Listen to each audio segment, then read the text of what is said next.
season. The Cowboys, they kicked off the season with a loss to the Carolina Panthers. Ezekiel Elliott had a decent performance, ran for 69 yards and a touchdown. But quarterback Dak Prescott couldn't get it going, throwing for only 170 yards while being sacked 6 times.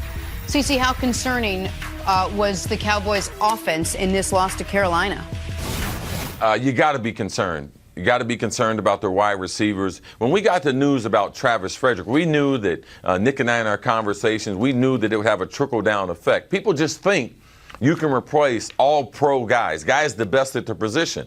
No, there aren't replacements. There's someone out there manning the center. There's someone snapping the ball, but that player is not near the level what Travis is at center. And their inability to dominate with a running game, which I looked at the game last night. I thought something was wrong with my screen because during one of our 2 delays, I was watching the game of the week, and I could have sworn Carolina had everyone on their team up in the box. No one guarding the wide receivers. So with the looks that they're getting from a pass standpoint, if they can't throw the football, the Cowboys are going to struggle. They won't be able to get to 10 wins. They won't be able to get to that wild card spot. And I don't have an answer. How are they going to be able to solve their wide receiver? Where is Allen Hurns? Is he going to be the number 1 guy, which I had predicted? This is a question that Dallas and their staff is going to have to answer quickly. You mentioned, Jenna, us analyzing or overanalyzing. Sometimes we talk about a game all week leading up to it, and the game goes totally different than we expected.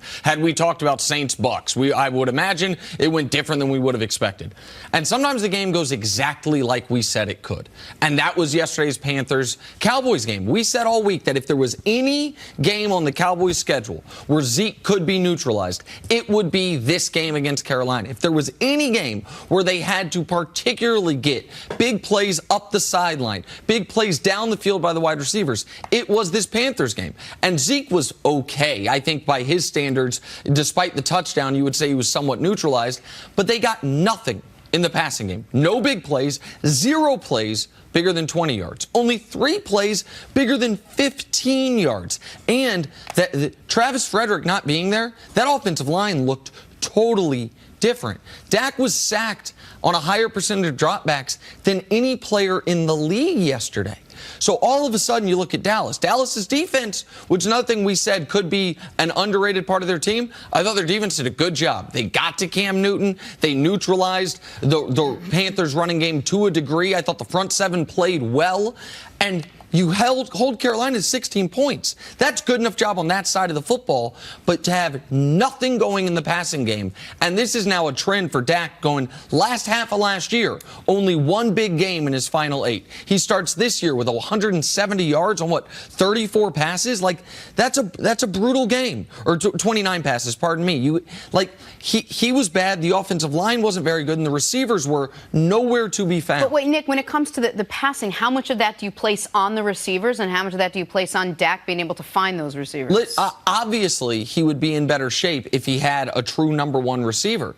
But there also weren't a ton of plays where it's like, man, Dak placed that perfectly, and the guy just dropped it. What I'm seeing with Dak Prescott is now, as the sample size expands, a guy who, if everything is perfect for him, if he's got a reliable tight end as a 3rd down option, if he's got a perfectly healthy, all-pro laden offensive line, if he's got a running back, give you 1,000 yards on 1st down, then he can be very effective.